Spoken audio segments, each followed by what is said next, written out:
மொத்த அரசியலும் பெண் உடல் மீதுதான் நடந்து கொண்டிருக்கிறது. ஒரு மதம் எதை பேசுகிறது? ஒரு பெண் என்ன உடை உடுத்த வேண்டும், உடை உடுத்தக்கூடாது என்பதை பற்றி பேசுகிறது.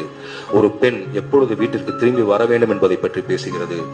யார் நல்லவள் யார் கெட்டவள் என்று பேசுகிறது. எத்தனை மணிக்கு எழ வேண்டும், எத்தனை மணிக்கு உறங்க வேண்டும் என்பதை பற்றி பேசுகிறது. விதிவிலக்கு இல்லாமல் எல்லா மதங்களும் இதைத்தான் பேசுகிறது.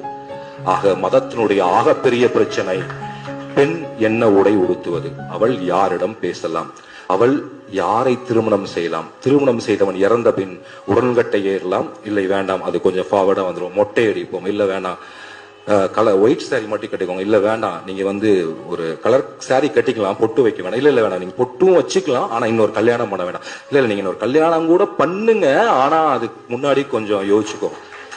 ஆக ஒரு மதத்தினுடைய ஆகப்பெரிய பிரச்சனை ஒரு பெண் யாரை திருமணம் செய்ய வேண்டும், எப்பொழுது திருமணம் செய்ய வேண்டும், திருமணம் செய்ய வேண்டும், செத்தால் அவள் என்ன ஆக வேண்டும். ஆக இந்த ஜாதி பெருமை இல்லாட்டி இந்த இன தூய்மை என்பது பெண் உடல் மீதுதான் கட்டப்பட்டிருக்கிறது.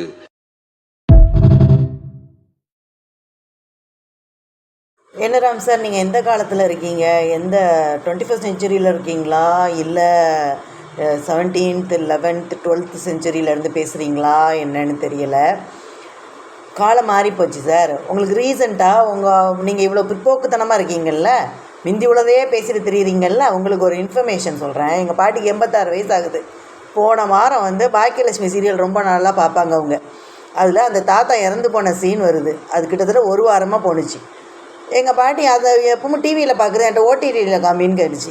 ஏன்னு பார்த்தா அதை ஓட்டி பார்க்கணுமா, ஏன்டி செத்து போனதை ஒரு வாரமாக உட்காந்து இழுத்துட்டு இருக்கான், இப்போலாம் செத்தா மறுநாள் தூக்கி போட்டுட்டு அவங்க வேலையை பார்க்க போயிடுறாங்க, இதை போட்டு உசுரம் வாங்குறான் ஒரு வாரமாக, அவங்கள வர பொட்டு வைக்கக்கூடாது, பூ வைக்கக்கூடாது, என்னெல்லாமோ வருது.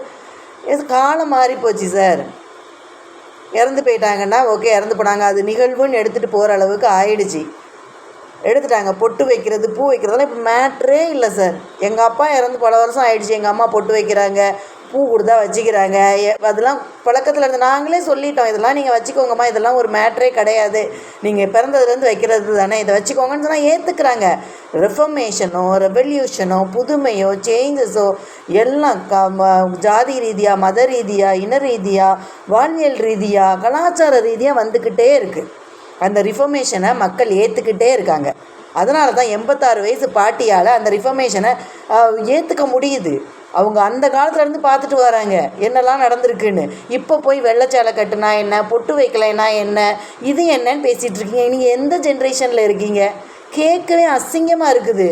ஏன் சார் உங்கள் இப்போ ஃபீல்டில் இருக்கிறவங்க, ரஜினி சாராக இருக்கட்டும், யாராக இருக்கட்டும், அவங்க பொண்ணுக்கு 2வது கல்யாணத்தை கிராண்டாக பண்ணுறாங்க சார். மறுமணத்தை ஆதரிக்கிறாங்க. அவ்வளோ அழகாக கிராண்டாக பண்ணி அவங்க பிள்ளைங்களை வச்சு கொண்டாடுறாங்க. டைவர்ஸுங்கிறது ஏஆர் ரஹ்மான் சார் ஒய்ஃபு 30 வருஷம் கழித்து டைவர்ஸ் அப்ளை பண்ணுறாங்க. அதுவும் அவங்களே தான் சொன்னாங்க, ஏஆர் ரஹ்மான் சார் கூட சொல்லலை, நைட்டு சொல்கிறாங்க நான் இந்த மாதிரி செப்பரேட்டட், நான் டைவர்ஸ் பண்ண போகிறேன்னு. காலம் எங்கே சார் போயிட்டுருக்குது? நீங்கள் எங்கே சார் இருக்கீங்க? கொஞ்சமாக திருந்துங்க சார். முற்போக்குத்தனமாக யோசிங்க, பிற்போக்குத்தனமாக இருக்காதீங்க. அசிங்கமாக இருக்குது, கேவலமாக இருக்குது.